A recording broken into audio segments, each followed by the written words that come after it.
imagine how good that would be. Back towards goal, hits the post, but tapped in, and there's Sam Bell. Naismith slides in corner, that'll do it. He'll make an impact right away. He'll try. Oh, yes! Tommy Caldwell's only gone and done it again.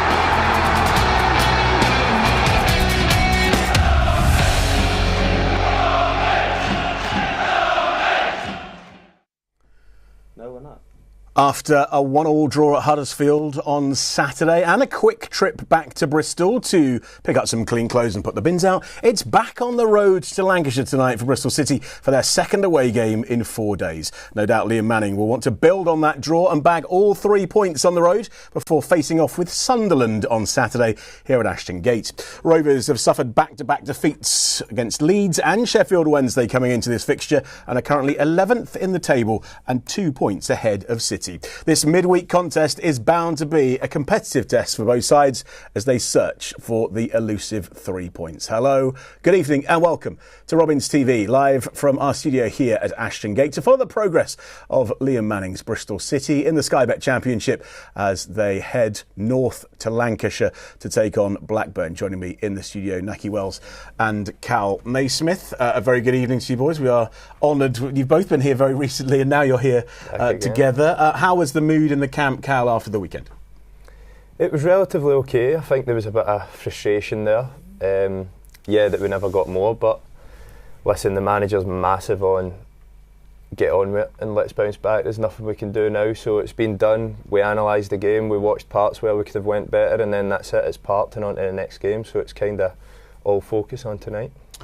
He said after the game that he wanted to capitalise on the early chances and not give away cheap goals. Naki, what do we need to do to prevent that from happening? Well, it just seems as if at the moment some teams probably aren't having to work as hard as we are to get the opportunities and take them.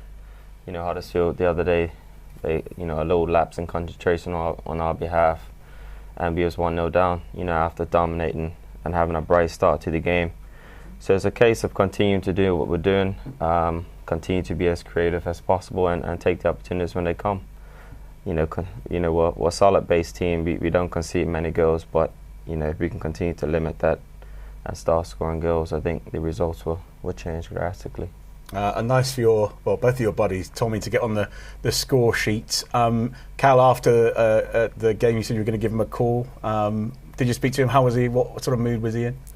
I gave him a message. He was obviously, again, frustrated not to get the win, but yeah, delighted to score. And he said something along the lines of, that's me now, I'm ready to kick on. So let's see. I believe him, I believe in him. And Naki knows, like, when you go through a little patch like that, all you need is one goal and that's you.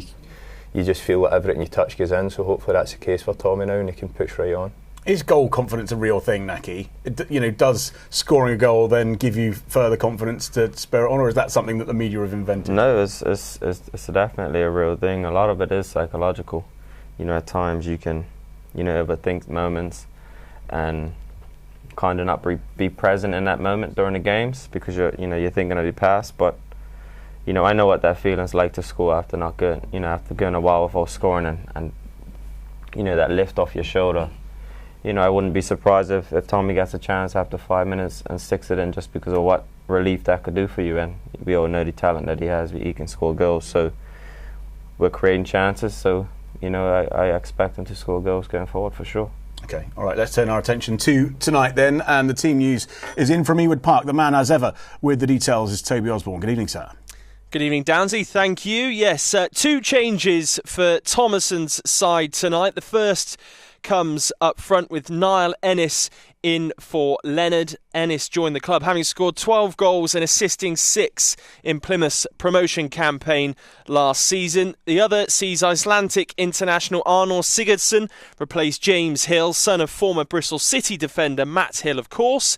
Sammy Smodics only ever made 4 Bristol City appearances, but he's having a season to remember so far. Championship top scorer with 14. He sits in the 10 position with Britton and Moran either side.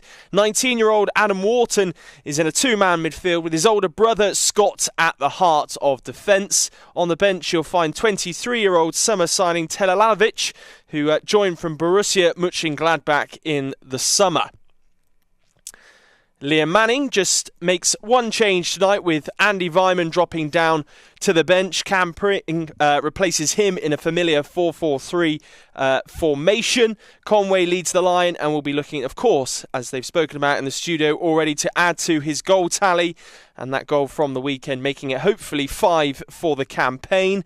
Matty James is at the heart of midfield again, just 6 games from 100 now for Bristol City. Dickey was formidable against the Terriers at the weekend. That incisive pass, of course, created the equaliser. He is supported by Tanner, Pring and Zach Viner, and then a familiar-looking bench with young Robin Mearhol still looking to make his Bristol City debut as well. Right, let's hear from the man in charge. It's manager Liam Manning with Robins TV. Let me start with team news. So one change tonight, Cam Pring instead of Andy Vyman. Is that a result of 2 games in 4 days or horses for courses for this evening? Yeah, a combination of the two. I think, Andy put in a real shift at the weekend. He's obviously someone that, we have to be a little bit careful with as well at times. But it's also in terms of, pace that we want to carry higher up and what it will look like. So, it was one of those that we felt would fit tonight. You said after Saturday's game against Huddersfield, you talked about taking chances. Will that be really important this evening? Yeah, absolutely. Look, you start a new game with new plans, new ways of working. But I think in terms of the general principles of what we want to do won't change. So again, we know it'll be a tough game, a physical game. It'll look different to how the game looked at the weekend. So yes, it always starts with the behaviours and basics, and then ultimately the quality at the end. And again, I think that when we look at the performances we've had so far, I've been really pleased with so many aspects. It's now the final cutting edge that we have to really push to make sure that we get it over the line that way. They don't see many draws at Ewood Park, or in general Blackburn. In terms of what kind of game could it be? Yeah, quite high intensity. I think if the bits we've seen on them, we expect them to come out and be quite front-footed, especially being at home. Try and get after us a bit. So again, it will be I think in terms of it'll be a good challenge for us to then find different ways to hurt them and exploit them with the bits that we looked at. Liam Manning chatting to Dave Barton there at Ewood Park. So thoughts on the team then, Cal? Good side, pretty much what we expected. They've made a couple of changes there, but the boys coming in are good players and they're dangerous all over the park. And yeah, it's going to be a tough away game, but yeah, one that we're looking forward to. And I've got a good feeling about it. I think we'll get a really good result tonight. Naki, obviously, injury. That's the reason why both of you are here. Unfortunately, we'd much rather you be there. But and there's some real young contenders, some young blood. Tell us a little bit about Jed, for example. What is he like, and what does he bring to the side? Yeah, Jed's good. Jed's a young lad. He's been probably involved with us now for, is it since pre-season or late last season? So quite a while. He hasn't had his opportunity yet, but he deserves to be amongst it. He's been training as a young lad, has ups and downs along the way, but us as senior players and probably important figures in his squad. We have to keep pushing the young lads and help them along the way. And clearly so he's a part of the squad, and it's only a matter of time until he gets his opportunity. Andy drops to the bench, Cal, to see the introduction of Cam Pring, but always nice to have Vyman on the bench ready for action. Yeah, Andy obviously started the other night, done really well, got the assist, but that's the thing, when you've got good pros and a good squad. Listen, Andy might be disappointed not to be starting tonight, but he's club captain, he's a great pro, and he'll be getting right behind the lads. Pringy comes in, who we know the strength he brings to the team, so yeah, it's differences in positions, but light for light, you're getting 2 top players. Okay, good. Bit of festive fun now. A little breakaway from football. I've come up with a little game. It's only 13 sleeps till Christmas, as I'm sure you're both aware. And to bring a little festive cheer to the Robins TV studio, we're going to play a little game of Secret Santa. I have got some teammates of yours in my Santa hat down here. You're going to pick out a teammate. Right. And you have to decide what you're buying them for Christmas. Money is no object, but it has to be something that they'd like that's to do with them and their personality. So we find out a little bit about them. Okay? Do we have to give the reason why, or yeah, just of let course. us know? Okay, yeah. Okay. Have a delve, pick out a name, tell us who you've got. Who have you got? Zach Viner. Zach Viner. Where do we get the man that's got it all? That's very true. Is he a flash Harry, Zach? Does he got a flash car? Does he like the flash things in life? Not so much. Nah. No. Is he not flash? Nah, he's a humble fella. Yeah, he loves his appearance though. Okay, maybe something appearance related. He looks after himself, but yeah, he's got all the kits into the hair brushes and the creams and the. Yeah, that's a tough one because he has got it all, isn't he? He's got absolutely everything. Can't buy him any gear. He's got it all. He's got the best gear. He's the best looking footballer I've ever seen. He is a Rolls Royce. Sorry, second best. Okay, thank you. Rolls Royce player. What can you get him? Yeah, I'll leave that one with you. But what would you go for with Zach? Zach loves his sponges. You know, for his hair, he likes to, you know, put his sponge and get his hair curling a bit. I would say something to do with his hair. Okay. He's got all the gear. Get him a Brillis product. He loves his. No, you know what he loves? His lotions, like his. Right. You know, he smells good sitting next to. Lotions it is. Very good. Son. Right. Go on then. Next up. Who are you going to pick out here? Let's see. Let's have a look. Max O'Leary. Max O'Leary. Interesting. Gloves? He's got gloves, isn't he? You don't use them really, but puts them in the wrong hands. Yeah, never on the right. Get him some arms to go with his gloves. Yeah, we'll buy him a couple of prosthetic arms to go with his gloves. He always seems quite a down-to-earth chap, Max, and obviously he waited a long time for his opportunity to come here, and it's so nice to see him flourish. He does seem like a lovely guy. Is that? No, Max is a great kid. You know, I've spent a lot of time with Max over the last few years, holidays, nights out, playing golf. I spent a lot of time taking most of his money on the golf course. But yeah, no, he's a good lad, humble, down to earth, you know, hard-working lad who's, you know, now thriving off being patient and taking his opportunity, and is a really influential figure in the squad now. Mm-hmm. Maybe a crown then, if he's. I don't know. What are you gonna buy him? I'll get him some Kirkland golf balls. Golf balls. Right, yeah, time for one more. Go on, Cal. One more. This one. This is going to be Sam Bell. Sam Bell. What are you getting Belly for Christmas? Sam Bell's got to be something golf. Naki's took all his money at golf as well. All my money, all Max, and all Harry Comics. But I tell you right now, he does not play off the correct handicap. So if it was Secret Santa and we pulled Naki Wells out, it would be a mask for robbing people. False accusations. What a place to leave it. Thank you very much for playing Secret Santa. I love it. Excellent. Okay, right. Time for a break now. Still to come, though, on Robins TV, we take a trip to Bristol Christmas markets with Harry Cornick. Plus, we'll take a look at some of the analysis against Blackburn Rovers in tonight's clash, and of course all the action from Ewood Park. All still to come after this short break. See you in a sec.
Welcome back to Robins TV for our coverage of Bristol City's trip up to Lancashire to take on Blackburn Rovers at Ewood Park. More from Cal Naismith and Naki Wells on the way very shortly indeed. First of all, only 13 sleeps till Christmas then, and if you're not feeling festive yet, we thought we'd get you in the mood. A little Robins TV trip down to the Bristol Christmas markets, and who better to take us round than Harry Cornick. Let's take a look.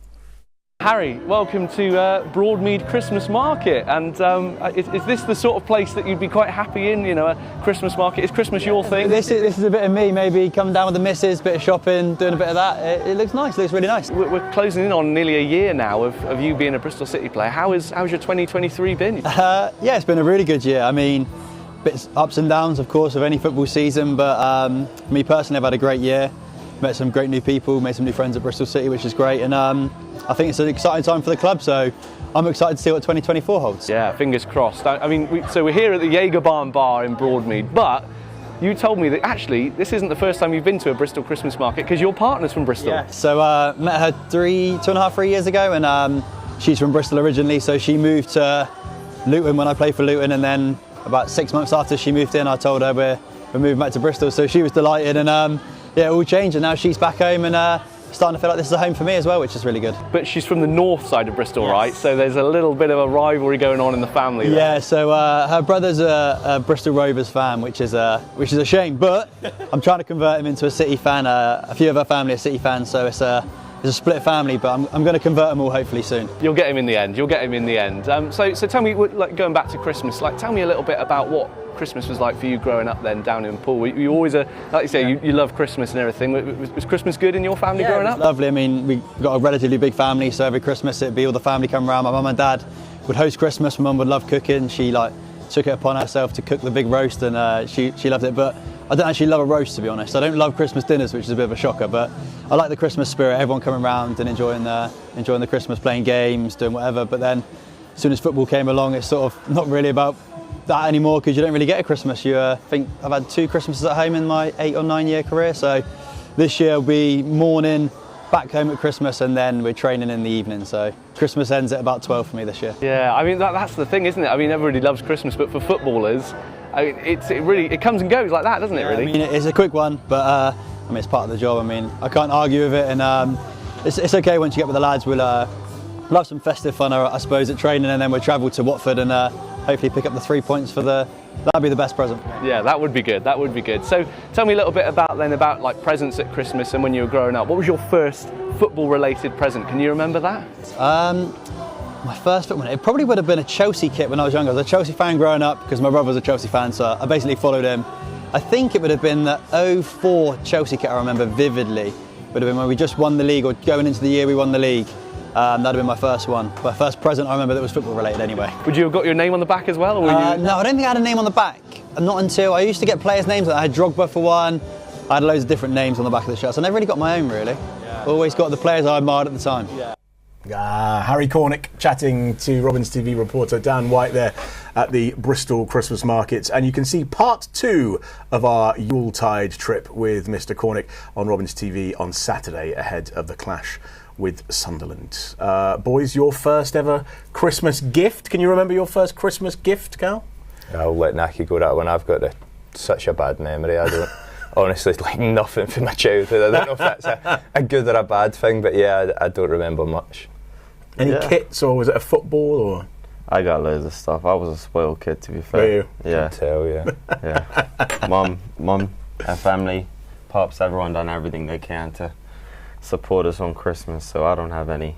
I can't think of anything, but I know throughout the years I was able to get, pretty much what I wanted. Santa was good to me. The man that's got everything, along with Zach Viner, so it seems. Right, let's take a look at some of the action for tonight then, and a name that will be very familiar to some Bristol City fans and some of you guys as well is Sami Szmodic's hell of a finisher, and spent a bit of time here, played for Bristol City. Let's take a look at him in action first of all and see what sort of threat he poses. He starts on the left here, but he's fantastic at finding space, isn't he? Yeah. If you watch where the clip started, he was in a deep position. The striker was on the last line, and they just had that counter movement, and no one picked him up. and then to get in that position and be calm and look to have that cute finish as a man full of confidence at the moment. Yeah, absolutely. He is the leader of the Golden Boot competition so far, and as you were talking earlier on about striker confidence, look at the space he's in up there. Talk us through this. Yeah, no, he's obviously gone to the last line. They're building up, but he has the confidence even when they didn't have secured possession to still look to creep to get onto the last shoulder. And I guess that's just the freedom that they have amongst the team. And once the other attacking player picked up the ball, he had the right body shape. He was looking to get him behind. It's a wonderful pass, good first touch, and once he takes that first touch, someone with the ability that he has and the confidence is then again in the bottom corner. And yeah, he's driving, and at the minute he's the hot shot in the Championship.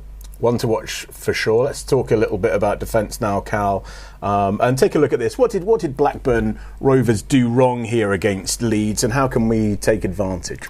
I think rightly so, Naki's speaking so highly on Schmodic's there, and especially their attacking prowess, but it's a double-edged sword, so you're committing so many men forward, as you see there. Their full-backs non-existent. He's tucked in midfield, Hill's left exposed, and there's plenty of space out on the left-hand side, and that's why I'm really excited about tonight, because if you look at our players in terms of counter-attacking and speed, there's not many better in the league than Belly, Sykesy, Tommy Conway. They're all very quick players, and I believe, on that transitions where we can really hurt these. Okay, let's take a look at some clips from Huddersfield now, and some of the stuff we did well and that we can move forward. Certainly passing it through the channels, and a fantastic run for Mark Sykes. Yeah, the movement between Sykesy, especially in the first quarter of the game, was phenomenal. Cal spoke about it on the day, and we started really bright. And we was able to create those opportunities. Unfortunately, we couldn't capitalise and score at that moment. And I'll let Cal speak on this. You see there, Big Rob. But I thought initially, and I spoke about it in the game, maybe we could have been in 4 or 5 yards higher, just pretty much touching the halfway line. But Big Rob just reads the game so well, and he drops, but he sees the pass getting played. He steps in front of the man, and then his touch is beautiful. And as I say, most defenders in that situation, they'll look to play it off, 3-4 yard passes to the side, but not Big Rob. He looks to play a pass that will kill their defence, and they were a beautiful pass across, perfectly weighted, and Tommy gets his goal. The situation for Blackburn, not great. They've lost their last 2. Does that give us an advantage, do you think? I think so. I wouldn't be hung up on that too much, but momentum in football is big, and losing your last 2 games, listen, if we can come out, start fast as we did against Huddersfield, then they'll have a feeling of, here we go again, because they've lost their last 2, and if we can turn the crowd against them and just make it really tough for them and come out and top in their duels, then I believe it does make a difference, and I'm sure we'll be saying that in the changing room. And Naki, the stats say that City have won the last 6 games against Rovers overall. Is that a good omen? Do you believe in that sort of stuff? I guess you have to look into it. I don't believe in it, because I do believe every game's different. But stats are there for a reason. But it's in the moment, and today is another opportunity for us. And on the back of 2 defeats, it's do they have a good reaction? Or is it a lack of confidence? Is a few players underperforming? Who knows exactly what it is? Obviously, Leeds a brilliant side, and Sheffield Wednesday, are fighting for their lives. So it's 2 completely different sides that they've played against. But tonight's going to be a tough game. We're away, they're at home, they have that edge. But like Cal alluded to earlier, the way they're set up and the fact that they're so elusive in possession and so spread, I think it suits us to a T, and I think we'll capitalise and transition tonight for sure, and hopefully we can have a bright start and get grip of the game. Hopefully, fingers crossed. Good stuff. Thank you very much for now. Time to say goodbye to our viewers on Facebook and YouTube. You can head to bcfc.co.uk to buy your pass on our global broadcast tonight.